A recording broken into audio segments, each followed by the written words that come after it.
it's kind of interesting. They literally told my mother to say goodbye to me because they were going to call time of death in like 60 seconds or something crazy like this. And so I have no idea what it was that, made me wake back up. I truly have no idea. But it was very, very close. As far as what I saw on the other side, I was in the car and then I was surrounded by darkness. And it wasn't like a negative darkness. It was kind of like the darkness of space or something like this. And it was neutral. It wasn't positive, it wasn't negative. I didn't really acknowledge that I was there.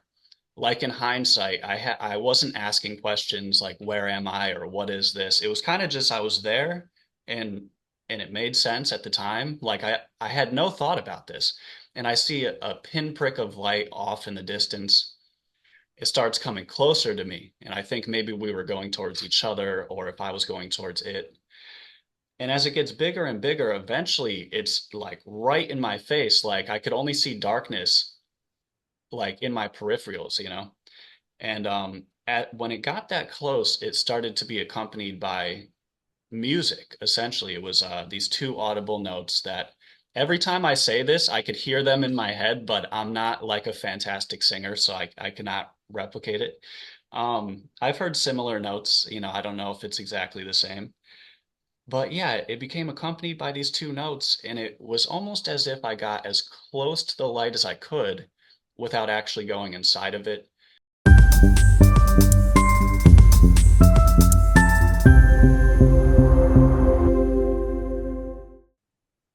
Hello, everyone. I'm Holly Hall, your host from The Intelligent Soul, and I've got this amazing guest on today. His name is David Sledge from Our Sliver of Time. He's got his own YouTube channel. He's got an NDE experience that's going to blow you guys away, and I've got some questions as well around that. He was only 8 years old when he had this experience. Welcome, Dave, to The Intelligent Soul. Well, thank you so much for having me. It's a pleasure to meet you today, and yeah, I'm excited for our conversation. I am too. You're very young now, but you were very young at the age of 8. Do you mind sharing your story with us? What happened at the age of 8? Absolutely. So, I guess as a premise to this, I've had asthma my whole life. Spoiler alert, that's kind of how this all came about.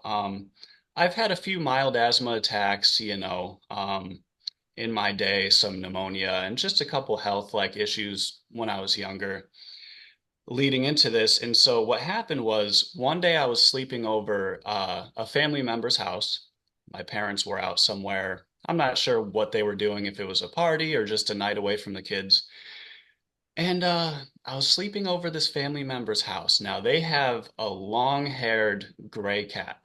And I had no idea at the time, but apparently I'm deathly allergic to cats, like very severely. They did a test afterwards where they test what you're allergic to by like kind of pricking your arm with a whole bunch of samples. And the one for the cat was just off the charts. It was. But anyway, so she had a cat. I had no idea that I was allergic. And this cat was very mellow, right? Because usually cats, they're aggressive, they're swiping at you. This cat was so chill, like I was cuddling with it all night. And so fast forward to maybe about midnight, okay?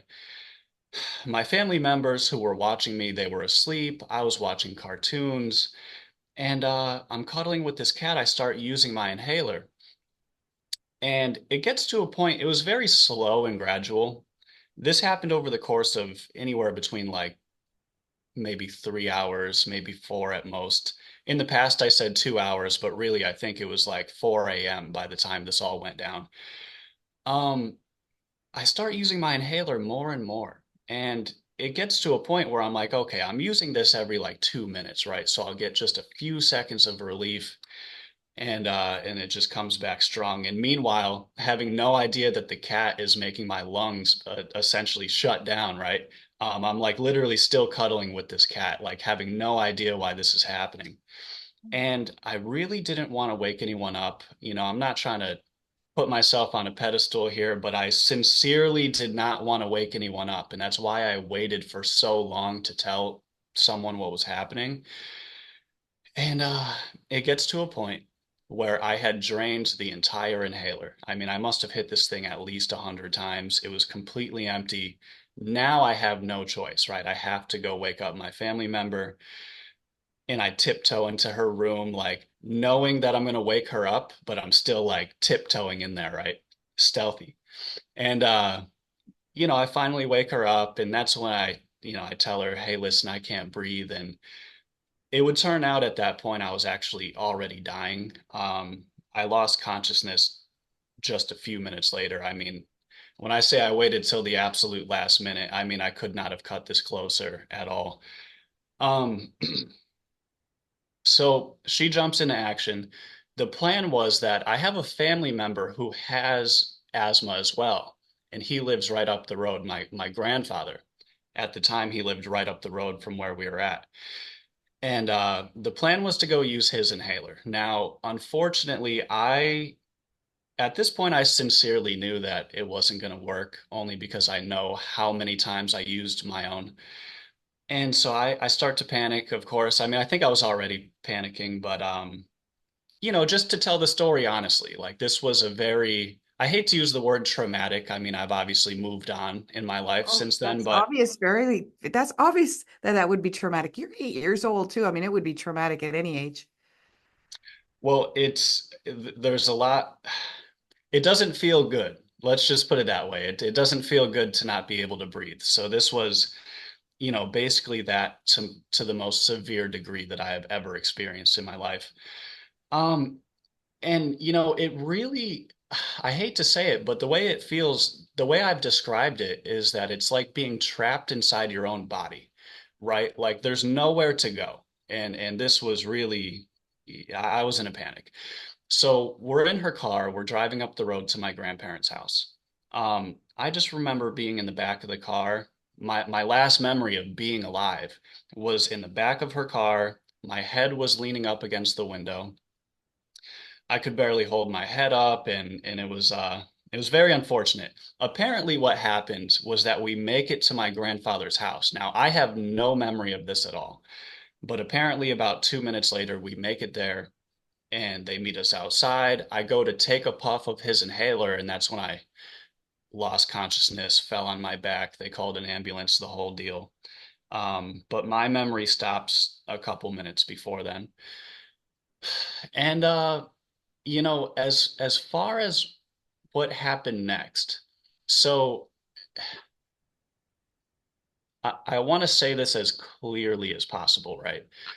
My memory goes from the car to the other side and then into the hospital where I was essentially revived, which it's kind of interesting. They literally told my mother to say goodbye to me because they were going to call time of death in like 60 seconds or something crazy like this. And so I have no idea what it was that, made me wake back up. I truly have no idea. But it was very, very close. As far as what I saw on the other side, I was in the car and then I was surrounded by darkness. And it wasn't like a negative darkness. It was kind of like the darkness of space or something like this. And it was neutral. It wasn't positive, it wasn't negative. I didn't really acknowledge that I was there. Like in hindsight, I wasn't asking questions like where am I or what is this? It was kind of just I was there and and it made sense at the time. Like I had no thought about this. And I see a pinprick of light off in the distance. It starts coming closer to me, and I think maybe we were going towards each other or if I was going towards it. And as it gets bigger and bigger, eventually it's like right in my face. Like I could only see darkness like in my peripherals.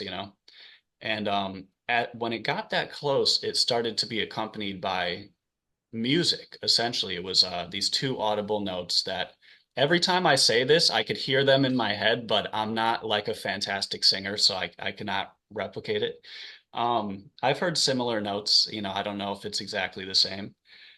But yeah, it became accompanied by these two notes, and it was almost as if I got as close to the light as I could without actually going inside of it.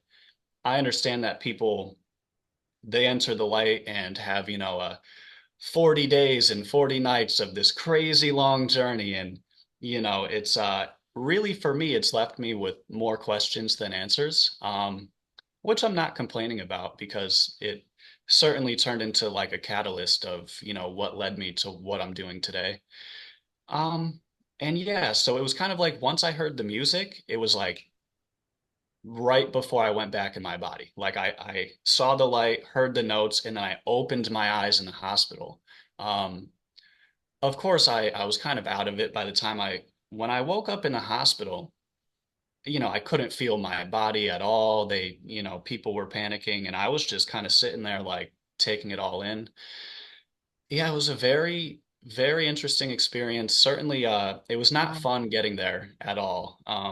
And I will say before we continue, I just don't want to forget the best part of this story is that eventually, when I came back to, they were testing my cognitive state, asking my name and where I'm from, what year is it, this type of stuff. And they asked me, "How did you get to the hospital?" And I told them that my mother carried me in her arms and walked me all the way to the hospital, which obviously is ridiculous. Wow. So like I always try to find the humor in things. I think it's kind of funny that I said that, and maybe it's a testament for how much like my mother loves me. Um, Aw. Maybe in another dimension, that is what happened, if we live in this multi-dimensional world. What you had said, though, that there's two things that stood out for me. When you said you heard these notes, and then you said you didn't see them. So did they sound like humans? Like humans were making these, or not humans, but like a voice was making this music? it sounded like a choir. Like if you ever mess with like different settings on a piano, there's like different choir settings and it sounds like a group of people almost. That's Yeah, what it kind of sounded like. It sounded like if there was 50 people singing the same note in different pitches, like I'm not that good with audio terminology, but if you had 50 people, they're all singing the same tune with different voices, like that's kind of what yeah, it sounded like. yeah. Was it like that sound where like gates of heaven was like, ah, like kind of That is they exactly make what that it sort of sounded. angelic sort of sound. The other thing is that you had said it changed, even though you weren't on the other side for very long, it seemingly felt that way. You did say in one of your videos that since then, you wanted to understand the difference between consciousness and reality. Can you explain that? Yeah, I don't know if it would be the difference between consciousness and reality, but I would say just the nature of reality in general, right? The nature of consciousness. Where did I come from? So there was a secondary, very minor thing that happened. The near-death experience was like the main primary, catalyst to this yearning for more information on, on what grounds are we alive and this stuff. There was a smaller secondary event where, I was watching someone dribble a basketball down the road. This was a couple years later. And that was the first time I ever realized that it was taking time for the sound to hit my ears. As an adult, we're like, okay, we know this, but this like really captivated me at the time. Like I double taked and I watched this guy dribble the basketball all the way across the road. And just the fact that the ball would hit the ground, this is only like 300 feet away. And I'm watching the ball hit the ground and acknowledging that by the time the sound hit my ears, the ball was halfway back up to his hand. And so between the two things, obviously the near-death experience was a more primary How reason. old were you in that experience with the basketball?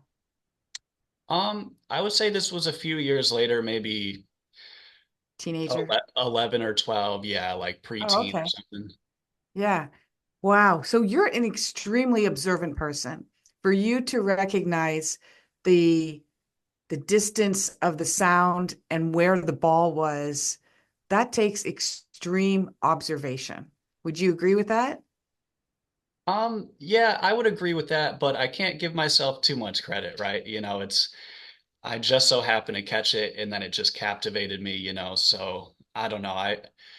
It's hard for me to sit here and say, yeah, I'm the most observant person, right? It's like we're all human beings, we're all flawed.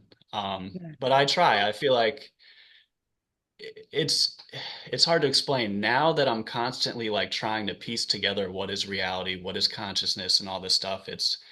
It becomes so much to look at that it actually becomes more difficult, right? The more things you're looking at, the harder it is to really focus on like one individual thing. Yeah, I can understand that. I, as a master astrologer, I see like a celestial map of the skies, and it gives me a whole personality trait of everyone, different myriads of dimensions of who they are. And some people do focus more on observing. I myself am that way as well. And I do notice that not everybody does. Some people are more auditory, some people are more sensory, and some people are very visual as well. And it does have that's happened to me too, where I even at a young age I question sort of the meaning of why people do what they do, and why does one person do this and another person doesn't do that.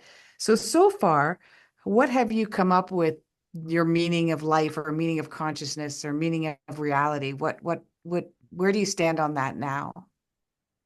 So I will say, and as far as meaning, I have not figured out meaning, but I think what I've been digging, because meaning is completely relative. This is where I stand on meaning. It's completely relative.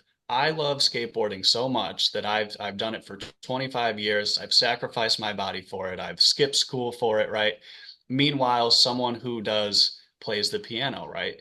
There's no meaning in skateboarding to them potentially, right? We have different meanings. Absolutely. I think it's completely up to the individual. And then so that's just my opinion. For me, I just more so I'm interested in like what is consciousness? Of course, the obvious, what happens when we die? Where was I before I was born? And the more you look into that, sometimes I sit and I think, well, what if we're asking the wrong questions? Because we haven't even identified what the self is, right? So like we don't know if there's one collective consciousness or if there's individual souls. I have a couple theories. I don't know. I don't want to go too off the rails here. No, So no, no. You got to go off the wall here. We want to hear your theories. okay. So one thing that I'm leaning towards is kind of to give you an analogy is let's say you have a building, right? You have a skyscraper and you demolish the building. Okay. So the building no longer exists because you blew it up, right? You blew it to pieces. You've taken that building, you've destroyed it, and now you've simultaneously created a pile of rubble. So now creation and destruction are like so interconnected if you really think about it. And my point being is that the building is gone, but every single atom that made up that structure still exists. They've never gone anywhere. They're all still right here. And They just so changed form, changed form. exactly. The building itself was just a temporary conceptual structure. And then the structure comes down, the atoms don't go anywhere, they still exist. And so, what if the soul is kind of like the same thing? Or should I say that consciousness is the same thing, right? Whereas maybe the body dies and our consciousness, it just continues on. Maybe this is some sort of wave particle duality, right? Where kind of like how I was having this conversation last night, actually. I conducted an interview at like 4 in the morning last night. Uh, That's not it last was, night. That's really early this morning. yeah, Yeah. it was a few hours ago. Yeah. Wow. Just because the guy was on the other side of the world and I'm like, well, we're Right. doing this. So, I get it. Yeah, I've but done that. yes, so basically it's not like a perfect theory. I'm not claiming to have figured it out, but it just seems when you factor in how much time truly went by before I was born. I mean, let's say a year before I was even conceived, right? Just to play it safe with the numbers, like that's a lot of time that's unaccounted for. And for me, I just feel like this is such a huge deal to me. I can't overlook this and I'm just constantly like hungry for more answers. Absolutely. I think that's why I got fascinated with NDEs myself, was under I've not had the experience. My husband did have the experience himself. And the idea of everyone is fascinated. People are frightened too. People are frightened of death, and some are frightened of the afterlife, what's going to happen. And I think this comes to comfort for a lot of people, and it did for me. And then I went down rabbit holes, like I've got to watch more what, because everyone has a slightly different experience on the other side, and some things are, there's a lot of commonality between them as well. A lot of what you have said is a very philosophical approach to life where the question is more important than the answer. And my book here, 100 Answers from the Universe, I talked exactly about what you had said, that if reincarnation for me to understand it when I was very young is I used the tree analogy. When a tree dies, often it will fall over and other trees are birthed from that. Plus it disintegrates, it becomes the soil. So my understanding is when a tree falls over and creates new trees or sprouts or other plants grow from it, that to me is reincarnation. It disintegrates into and becomes the soil. And in fact, I recently saw, I was on a hike and it was a huge tree at one point. I would say it was about 3 feet wide and it was split in half and it was dead, but it was split in half. But this gorgeous other tree was growing right from it, like right inside of it. And I felt like, and I actually posted it and put reincarnation because that's basically what it is. So you're right on a scientific, and if you look at particles and if you look at science and physics, nothing disappears. Nothing. Even in quantum physics, the idea is that, okay, to us, it looks like it disappears, but it reappears somewhere else. So somewhere in the middle, it's somewhere. It didn't just eliminate and recreate itself in that way. So I like that idea. What about, sorry, go ahead. I was going to say it's interesting. What you are saying is making me think of, the idea and look, I don't know what's the right or the wrong way, right? But sometimes I'll think when human beings die, we have this crazy ritual where we like put them in a box and then bury them in the ground. And Yeah. it's no longer even just wooden boxes. Like oftentimes it's like fully cemented boxes that are not going to be penetrated and all this stuff. And it makes me sit there and think, like, okay, I understand it's a ritual, it's a tradition. Like, at what point are we like completely closing ourselves off? And what I'm trying to say is that we're now not able to give our body back to the universe, right? Back into the planet. Like That's a good it used to point. be, yeah, like when you die, it, your body can be consumed by other animals or insects or something like this. And if somehow nothing gets to it, then, at least it's going to go into the earth. Now we're putting them inside like concrete boxes where nothing could Concrete, get to it. chemical laden, painted, yeah, boxes that have, Well, yeah, yeah, and then you can't absolutely. you can't give your body back to the other species on the planet. And so I think about that sometimes just as like kind of a fun thing to think about. But yeah, it's I like interesting. that. I There's really a like part that of me concept. that Well, there are other traditions. Sorry, there are other traditions that do burn the body. Some of them burn them and put them out into the ocean. I would say that sounds like more of a way of giving it back, giving the body back. that's at least giving it back to a degree. So, Yeah, and like I said, I'm not critiquing, who knows if there's a right way or a wrong way, but yeah, sometimes I think I'm like, man, like our entire species just does not give itself back to the planet when it's all done. It's so weird. that's a really interesting concept. I am. That's going to give me food for thought for the rest of the day.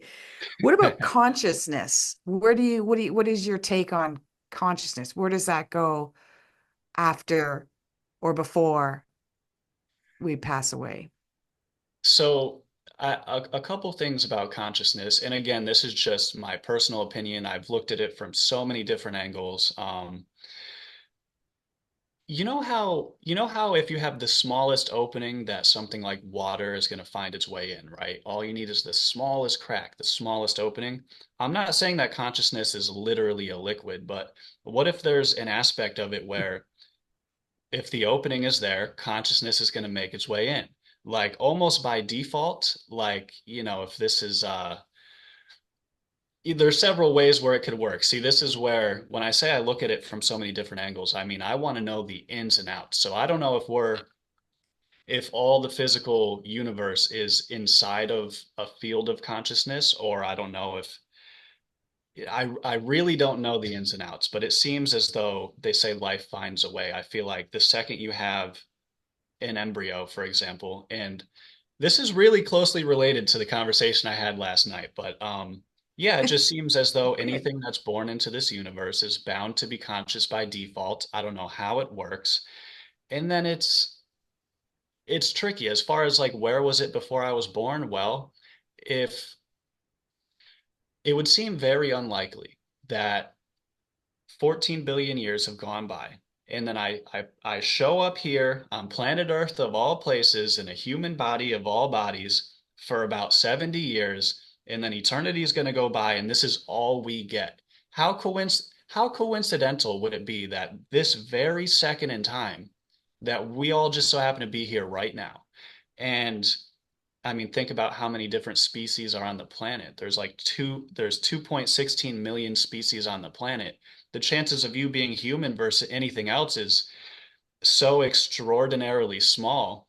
Not to mention human A beings have not miracle. always existed.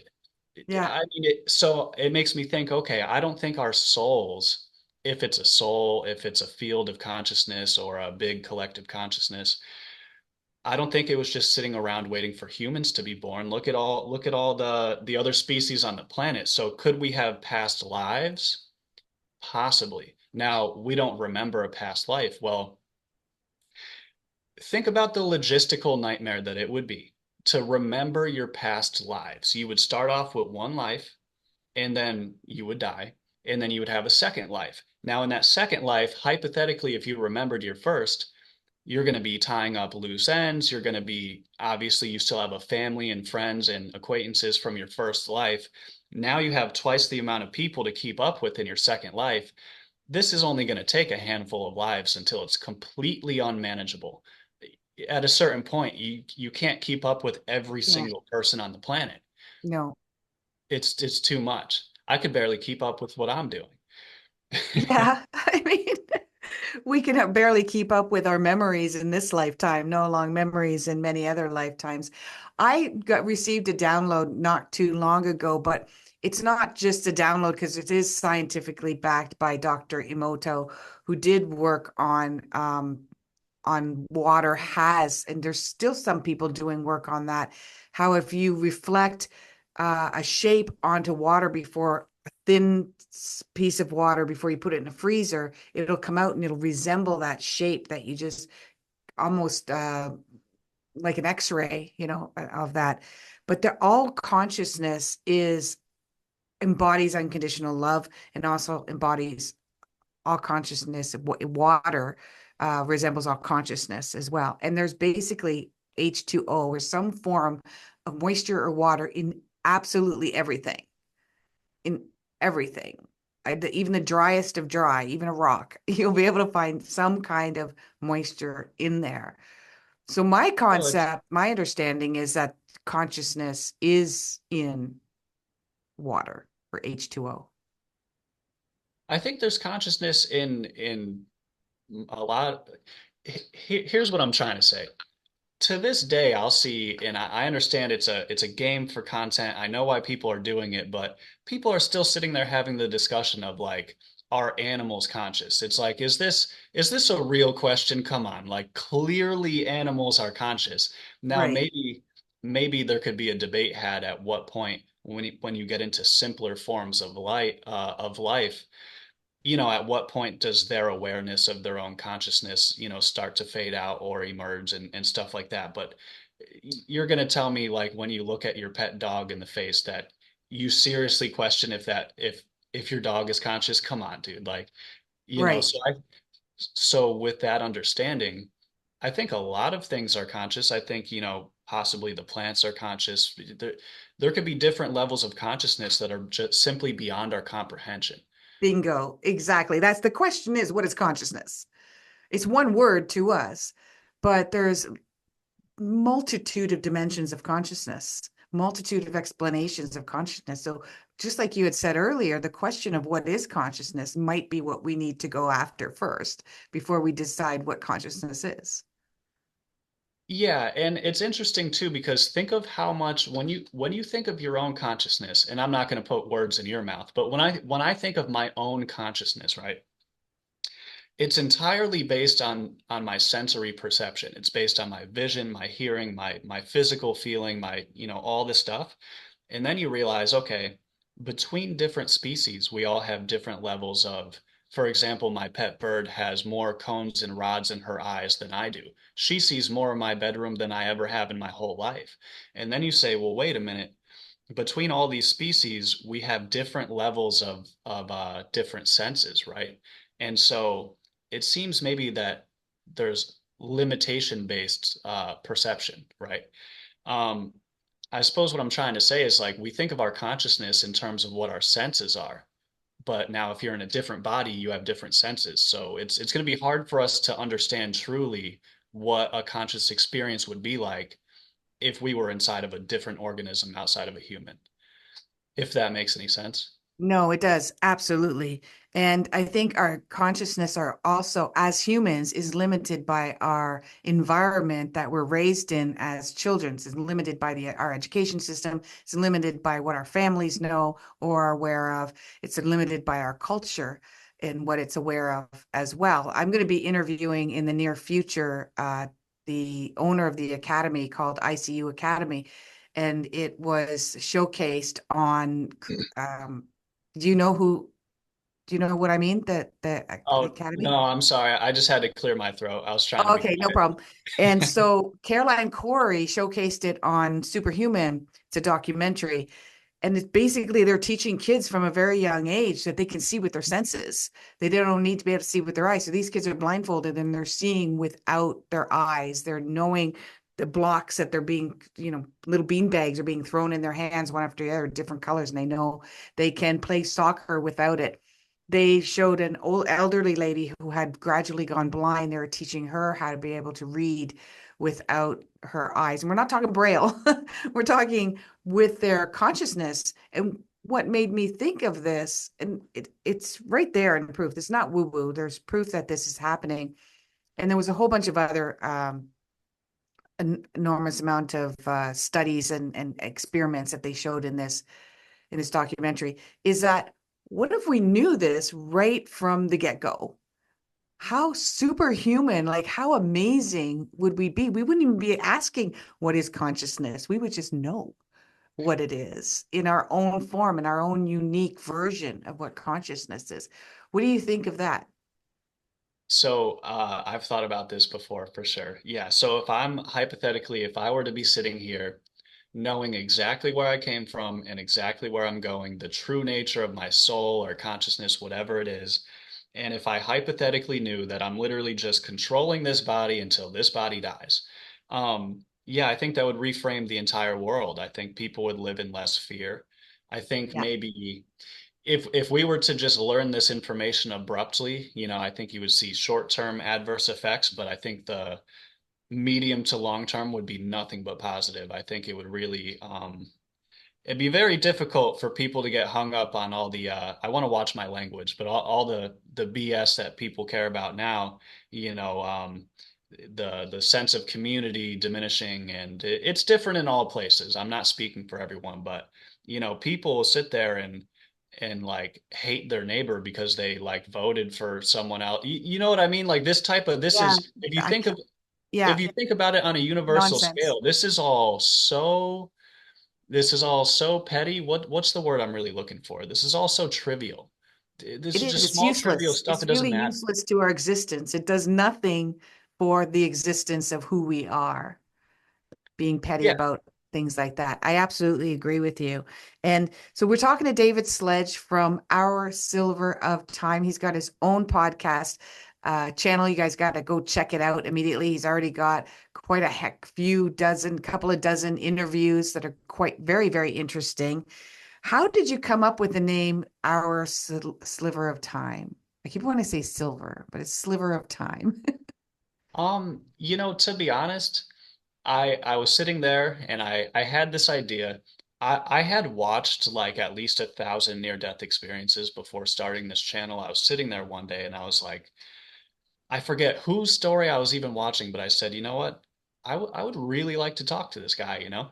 And then of course my second thought, I'm like, man, I would like to talk to all these people, you know? And yeah, I started kind of toying around with the idea. It's a kind of a coincidental story because I had this idea, but I skateboard all the time and I work, and then I get injured. I've been injured, severely injured for like 4 months.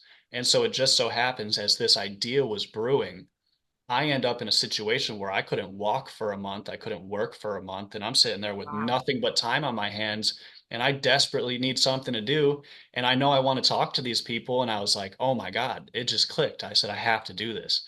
And yeah, so as far as how did I come up with the name? I mean, quite literally just sitting there thinking of names. I don't remember all the ones that I didn't use, but I remember when the words came to mind, our sliver of time, I just knew that it was there's no way I could find something that is better fitting than this because all we have is time. That's like as far as we know, that's all we have. And Yeah. no one even knows how much time they have as well. But um yeah, I think it was I just the like second it came to my mind. I don't know how I came up with it. I just knew that it was so fitting that it had to be the name. Yeah, I can actually foresee like maybe a little mini documentary called Our Sliver of Time, showcasing NDE experiences. We don't plan on Intelligent Soul to just showcase NDE experiences. We've got, like I said, the one owner of the ICU Academy coming on and whatnot. I am also fascinated by why we are here. Like, why do we have this sliver of time? What is the meaning of it? And that's in my book as well, too, because I found that fascinating that you had said that. One of the questions was, what is meaning? What is the meaning of life? And the answer that I received, because the book is all downloaded, is that we give it meaning. There is no meaning of life. The meaning is what we give it, and we can morph that into whatever meaning we want it to be. And somebody else might be intrusive in that, what we consider the meaning of life. And I think the more that we explore how many meanings of life we can have and how many other people have, then it broadens your view, your perspective of how meaningful it can be. And meaning of life, I don't, some people might think that's unicorns and roses and cotton candy. Meaning of life is the experience you had, a near death experience. Meaning of life is me watching the neighbor hate the next neighbor because of who they're voting for. What meaning am I going to put to that? In your case, your meaning was to put some kind of philosophy behind it and an understanding that, dudes, life is much more important than this, and have you go down sort of an internal rabbit hole of what meaning is. Somebody else, it might be gossip. Oh, I'm going to tell somebody else what I just heard, and that's their meaning of it. What do you think of that? Yeah, I think you're kind of nailing it on the head. It's all relative to the experience, right? So it's, we have completely different experiences. We take in different information and lack thereof. And yeah, we pretty much decide the meaning ourselves, whether we're aware of this or not. And, it's funny because how do I say this?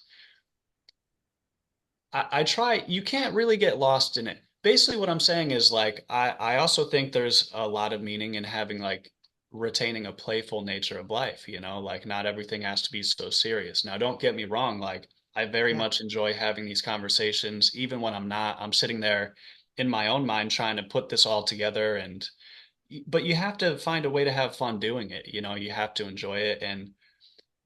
But it's interesting because life's not going to be 100% enjoyment, right? You can't get too upset if something bad happens or if you do something boring, right? But don't lose your playful nature to life. I don't know what it is. Like think about it. Between Good skateboarding advice. and humor, both of them are kind of ridiculous, right? Why do we choose to pick up a skateboard and try to do a nose grind down a handrail? It's kind of ridiculous Because you if you can. think about it. Yeah, because you can, right? And Yeah. luckily it's, something that, well, I was gonna say doesn't hurt anyone, but the people that skate get hurt all the time, including myself.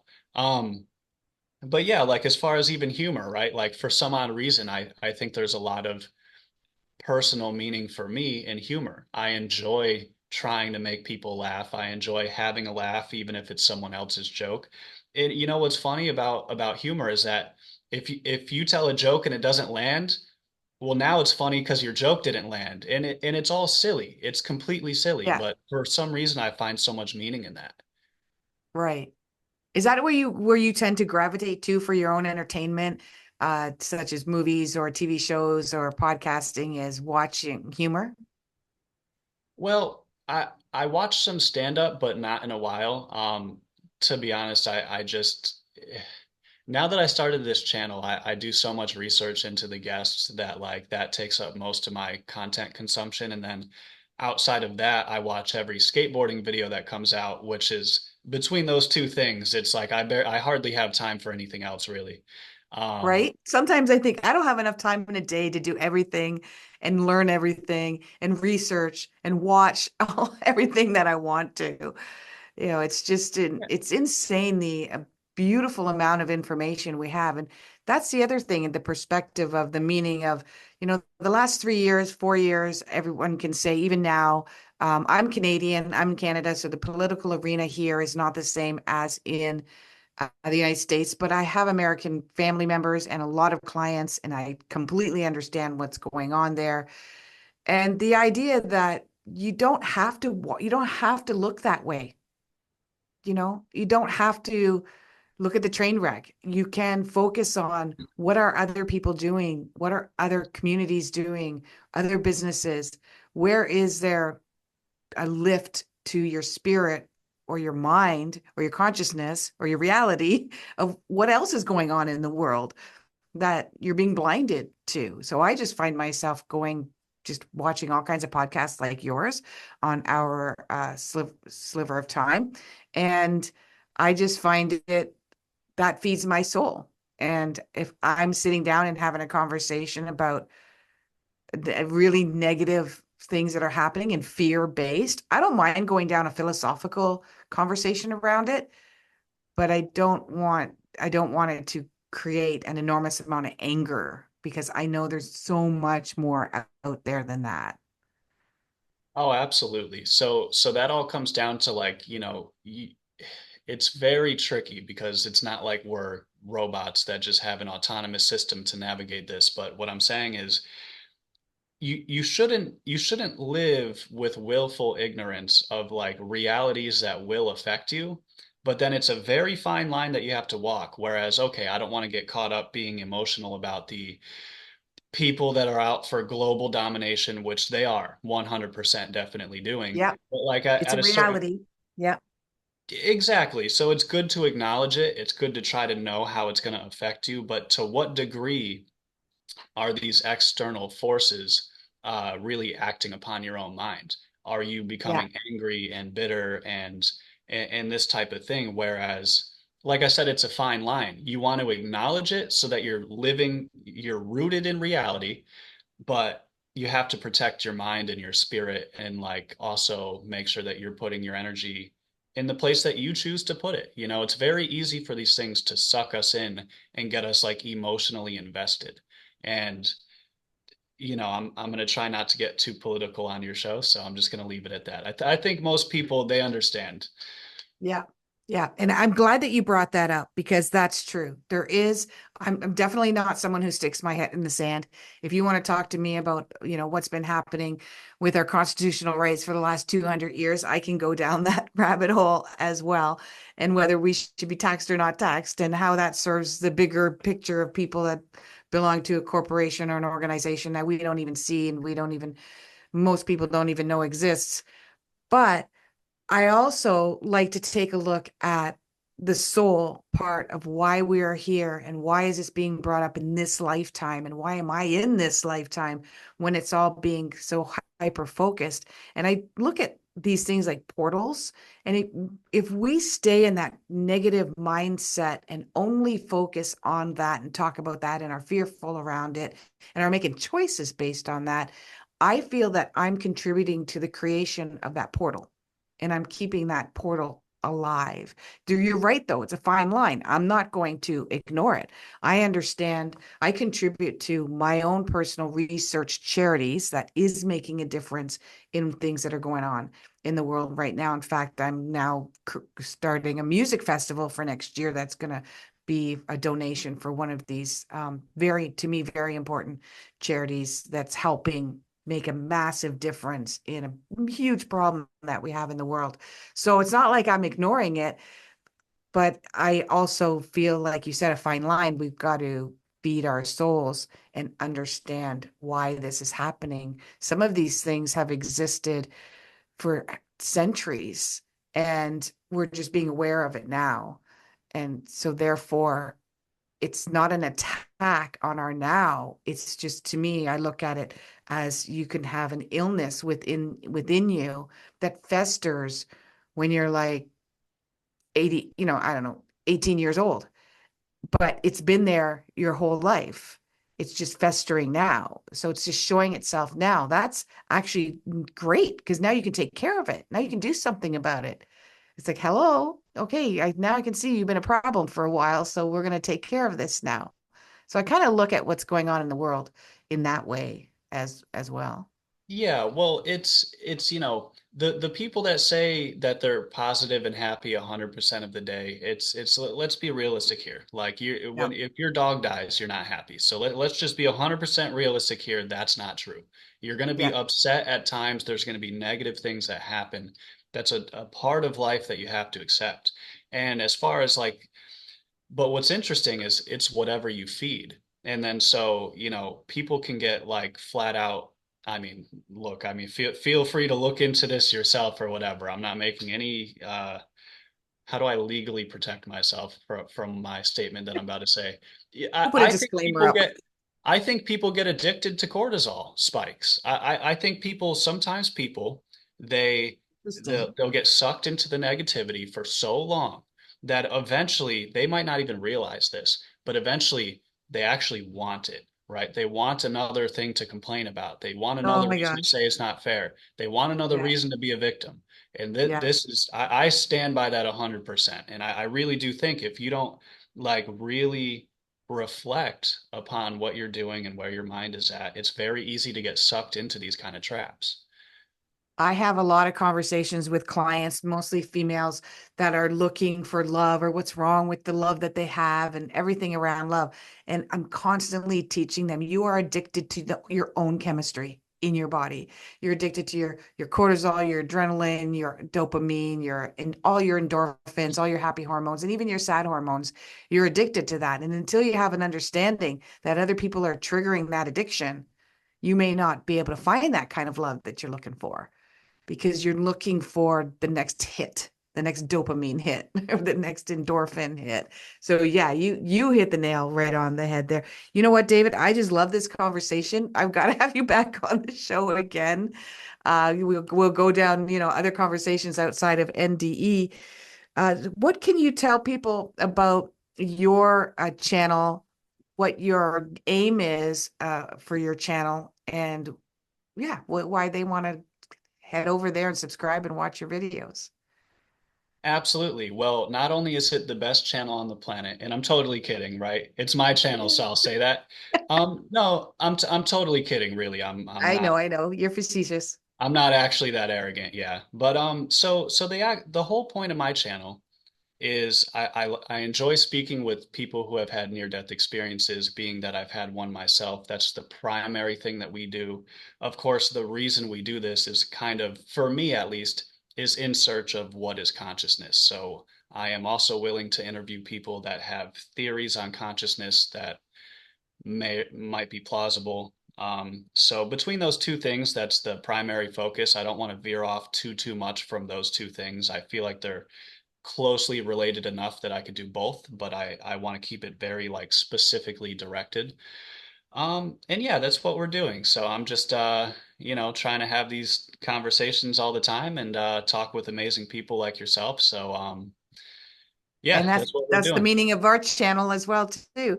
And to have these deeper conversations. I'm really glad that our conversation did go where it went. This is exactly how I like to communicate, and this was a great stacking conversation where we kind of fed off of each other's ideas and each other's philosophies and meanings. I I'm not even going to wish you well with your channel because I know it's going to be very successful. You've already got some amazing guests on there. And I want to thank you for being a guest on The Intelligent Soul. We were talking to David Sledge. You want to take a look at his channel, Our Sliver of Time. And I just want to thank you. Thank you for being on our show. Oh, of course. And really, thank you so much for having me. It's after it's funny after never doing interviews and then jumping into it, and you end up talking to a lot of people. But my appreciation for the individual people that I get to speak with, it really has not gone down at all. Like I'm sincerely very thankful to be able to speak with you guys, and you personally, like this has been awesome. So I can't wait to speak with you again, and who knows, maybe we'll have to get you on my show, and then we'll do a part two with you, and we'll Yeah, figure it that's out. right. 2.0. I Oh love yeah. it. Yeah, we can go down a bunch of rabbit holes, that's for sure. Okay, thank you again, David Sledge, and thank you, listeners, for listening to this wonderful conversation. I love your feedback below. Make some comments. Head over to his channel and take a look at what's there. I'm going to put up a bunch of shorts as well, and you guys can look forward to that on my TikTok as well as on my YouTube channel. Again, thank you, everyone. You're an all intelligent souls. We are all intelligent souls. We have the ability to feed ourselves with the intelligent understanding of who you are as an individual. And thank you again, everyone. Namaste.